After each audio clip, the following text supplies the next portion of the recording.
Start with Why by Simon Sinek. So here's my thing when it comes to leadership. Personal opinion, Ashley Noel only speaking here. I do not believe that there is such a thing as a natural born leader. I think that leadership is a skill, and just like with any other skill, it has to be actively learned and practiced for somebody to get better at it. I don't think that it's something that just naturally dawns on somebody because of the amount of seniority they may have in a company. I think that it is a skill that you have to actively learn and practice. And one great way to actively learn leadership is by reading leadership books and studying the principles in them. So in this leadership book series, what I want to do is go through all of the top ranked leadership books and pick out some of the main ideas that each author highlights to help you grow as a better leader yourself. Now, for all of these books, I wouldn't be doing a review on them if I didn't think that they were any good or if I didn't think that you could take anything from them. So I do recommend that you actually go out to your local library or to your local bookstore and buy a copy of these books and read them for yourselves. But with that said, we're going to start with why. What's up, everybody? My name is Ashley Noel. Thank you for joining me today on this channel. On this channel, we talk about military lifestyles, personal development, and also tips for working and traveling abroad. First, we're going to look at why this even matters. One of the major concepts, and start with why, is that people don't buy what you do, they buy why you do it. Simon uses a concept that he calls the golden circle to describe what he means by this. On the outside of the circle, we have the what. What does your company do? Every company, every employee knows what they do. It's very obvious to identify. Inside of the what circle, we have the how. How is what you do different or better than what somebody else does, essentially? Many employees can also articulate this. It's basically what features differentiate your product or services from your competitor's product or services.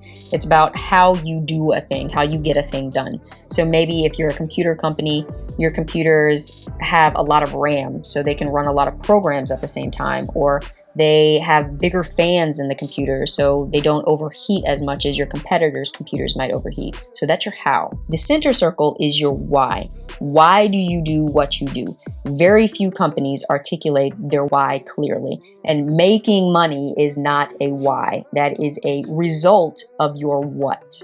The why answers why what you do even matters. What is your purpose? Why is it important that your employees roll out of bed every morning and come work for you? Why do you even exist? And why should anybody care?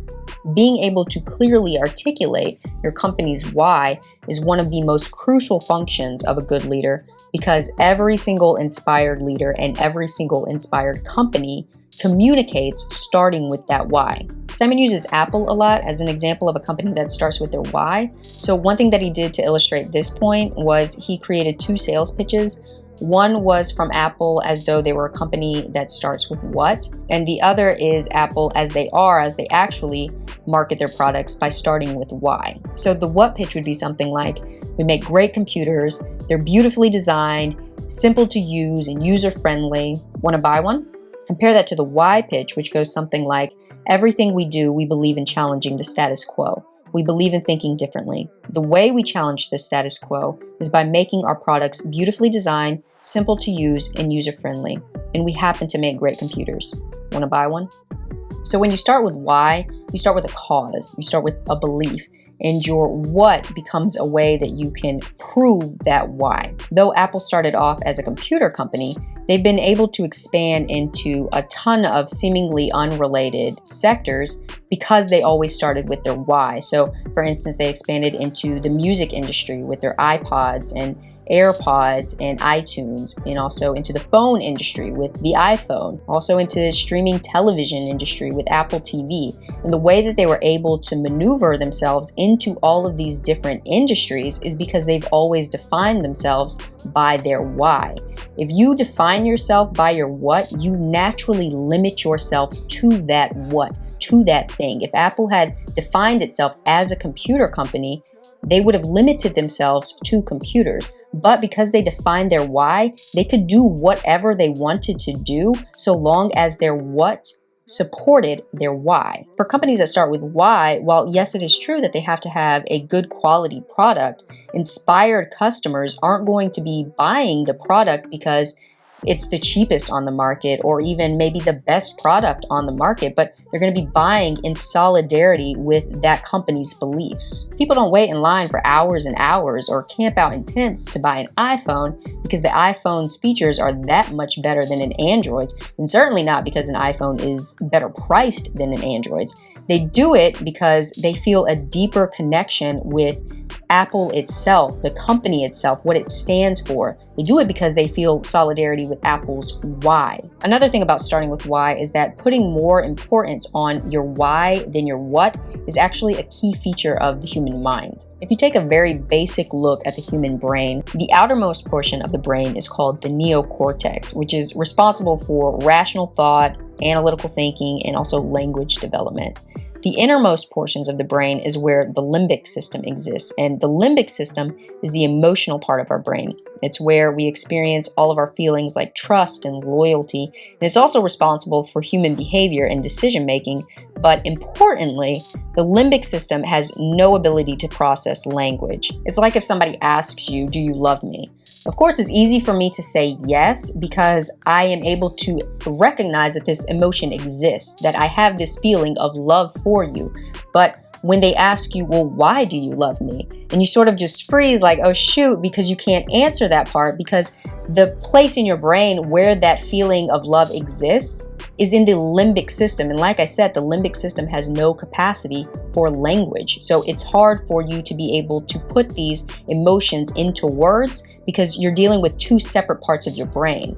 Or also how you get a gut feeling. You feel like something's off, but you can't quite articulate what that thing is. The same concept exists. It's because your decision-making abilities and your emotions, those exist in your limbic brain, but your language skills exist in your neocortex. So again, you're dealing with two different parts of your brain. So Simon's golden circle model actually represents the layout and function of our own human brains. You can look at it as though the neocortex is the what, and the how and the why are the limbic brain. You can also look at the different types of decisions that are made in each of the parts of the brain to be able to get a little bit more insight on this. So for instance, in the limbic brain, we usually make quick decisions because those are decisions that are based on emotion. They come from the heart, as we say. So for instance, I don't know why something feels right, but it feels right. And often these decisions that we make from the heart that come from the limbic side of the brain conflict with the types of decisions that we would make with rational thought and analysis that would be coming from the neocortex side of the brain. When you look at decisions that we make using the neocortex, though, we usually take longer to make those decisions because we put more analysis and thought into those decisions. We're taking facts and figures and weighing them against each other, and we're also usually more unsure about those decisions. And the uncertainty comes because another fact can come into play, which will completely throw off our analysis and our calculations and make us want to decide to go a different way than we had previously planned. But those limbic brain decisions, even though something may be against my best interest, it feels right. So I'm going to go and do it anyway. We have conviction about those decisions because they come from our emotions. Okay, Ash, I got it. Limbic brain, neocortex, what, why? What does this have to do with leadership? The one thing that makes a person a leader is a willing follower. There is a grand misconception, I think, in a lot of organizations about what leadership actually is. Someone can be put in charge of a section or division and all of a sudden be called a leader, but that's not real leadership in an active sense. That might just be rank. So for instance, that person can be put in that leadership position because of seniority. Maybe they've worked for the company the longest, or maybe it was because of merit and they actually earned that position. But also it could have just been because of politics and who they knew rather than what they have demonstrated their ability to do. So to be a good leader, you have to have willing followers. And again, willing being that highlighted word there. So they have to be following you, not because they're required to, or they're being paid to, or they're going to be fired if they don't, but it's got to be people who actually choose to follow you. So the question is, how do you get willing followers? Foundationally, it requires two things. The first being trust. So do I, as the follower, trust that you, the leader, have my back and are working in the best interest of the group? The second thing that is required is inspiration. If you are the leader, to where are we going? Where are you leading me? So first, let's tackle trust, because that is literally step one, and we're going to stick with this workplace thing. So there are two aspects to this. First, the subordinate needs to trust the leader himself. So does the leader have my back? Are they working with the group's best interest in mind? But then also, for number two, the subordinate has to be able to trust their peers, so the other people in the office space. And that still falls on the leader, because that goes to the culture and the environment that the leader is creating. So here's the thing, and I think that anybody who has ever worked in an office space before where they've had toxic coworkers can probably attest to this.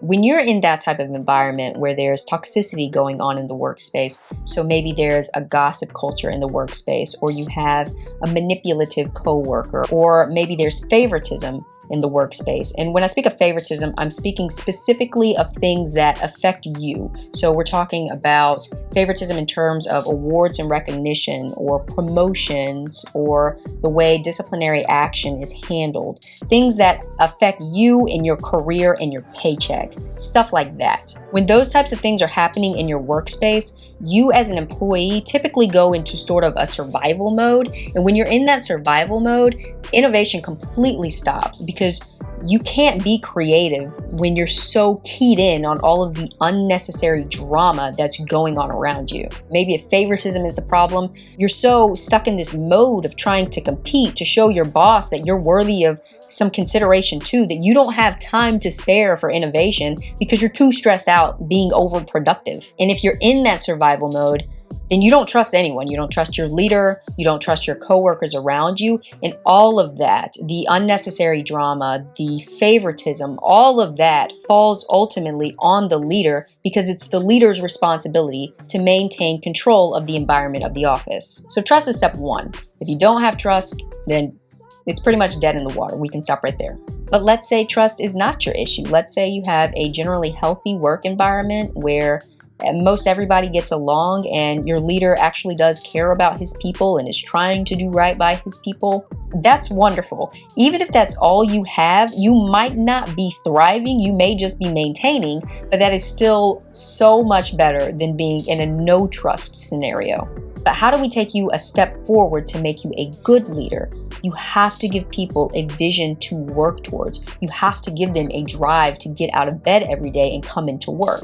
The job of the leader is not to take care of the customers. The job of the leader is to take care of the workers who take care of the customers.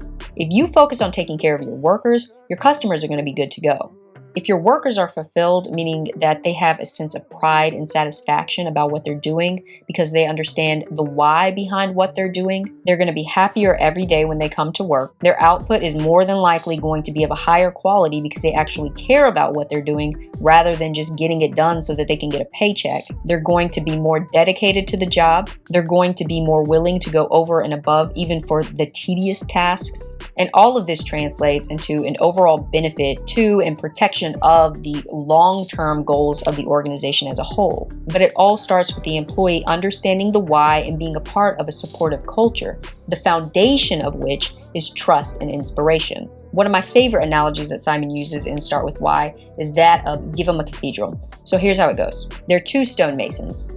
You walk up to the first stonemason and you ask him, "Do you like your job?" And he tells you that he's been building this wall for as long as he can remember. The work is monotonous. He has to work in the scorching hot sun all day. The stones are heavy and the continuous work of lifting them is backbreaking. He's not even sure that this project will be completed in his lifetime, but it's a job and it pays the bills. You walk up to the second stonemason and you ask him the same question, "Do you like your job?" And he tells you that he loves his job. He's building a cathedral. Sure, he's been building this same wall for as long as he can remember. And yes, the work is monotonous. He has to work in the scorching hot sun all day. The stones are heavy and lifting them all throughout the day is backbreaking. He doesn't even know if this project is going to be completed in his lifetime, but he's building a cathedral. Now, what those two stonemasons are doing is the exact same thing. But the difference is that the second stonemason understands the why behind his work, and that gives him a completely different view of the job. For that second stonemason, even though he is doing the exact same backbreaking work, he's still going to be a much more content and a much more loyal employee. And that first stonemason, if somebody else were to come by and offer him an easier or a better paying job, he'd probably take it. And that's not a shot at the first stonemason, because it is the role of the leader to effectively communicate the vision, to effectively communicate the why, to make sure that the employees understand why they are doing that backbreaking work every day, so that they can have a sense of pride and purpose about the work that they do. If you as the leader know that we're building a cathedral, but you don't convey that message, and all I think I'm doing is building a little wall, that's a problem, because I'm going to be angry, I'm going to be dissatisfied, I'm going to be unfulfilled, all of the negative emotions every single day that I come in to do that back-breaking work, thinking that with all of my talent and all of my experience, I could be out here building monuments, but all I'm doing is building this funky little wall for you because you have failed to tell me what we are actually doing. You have failed to give me a vision to support, a why to stand behind. So don't blame me as the employee if I am dissatisfied because all that I can see is the little wall in front of me. You are the one with the blueprints. It is your responsibility to share the vision with me. Now, if you show me those blueprints, you explain that vision, you tell me that why, and that is still not good enough for me, I am still dissatisfied, then that's on me. But first, you need to communicate your why. It's like MLK. What made him such a great leader is that he had a vision and he was able to effectively communicate it to the point where other people were able to take on that vision for themselves. And that's another thing about inspiring people. Back to that happy stonemason. The work that he was doing every day in the scorching sun, that backbreaking work, he's not doing that work for the architect. He's doing that work because being a part of that, building that cathedral, that makes him feel like his work is worthwhile. He's doing that for himself. Martin Luther King got out there at the Lincoln Memorial and gave his I Have a Dream speech. And throughout that speech, he was saying, I believe, I believe, I believe. And he was able to effectively communicate his vision, so much so that when people left that memorial, they weren't saying, oh, he believes. They were saying, we believe. And they were able to use that conviction, that belief, to be able to get out there and march over the Edmund Pettus Bridge in Selma, or to get beaten down in the Montgomery bus boycotts, or to be out there with the dogs and the fire hoses and Birmingham. They were doing that because they felt like their actions were supporting a greater cause. They weren't doing that for Martin Luther King. They were doing that for themselves. King was able to tap into that limbic brain, that emotional side of the brain that inspires people to act with their hearts, to do what feels right, even when doing so is not in their own personal best interest. So you had other leaders out there like Ralph Abernathy and John Lewis who were organizing people together, and they were creating the hows of it. But all of these people were able to create an entire movement because you had leaders like King who were able to give people the why. Simon says this in his book: average companies give their people something to work on. In contrast, the most innovative organizations give their people something to work towards. Give them a cathedral. I am not saying that everybody needs to be a Dr. Martin Luther King Jr., but you do at least need to let your people know that they are building a cathedral and not just some little wall. This is a very dense book in that it is packed with a ton of really great principles to start your business by, to lead your people by. I only tapped into just a handful of concepts in this book, so I do highly recommend it. I highly recommend that you go out to your local library or your local bookstore and pick up a copy of this book and read it for yourself and actually take good notes. That's all I have for this video. I do hope that you got something from it. If you like this video, if you learned something new, please make sure to hit that like button down below. That helps me know that the content that I'm putting out is actually useful to people. Also, if you have any comments or any questions, please feel free to leave them in the comment section below. I'll try to answer as many questions as I'm able to. I put out new content every week, so please also make sure to hit that subscribe button down below so that you don't miss any new videos. I will leave a link on the screen and also in the description box below for some videos that you might find interesting. Thanks for stopping by, and I will see you next time.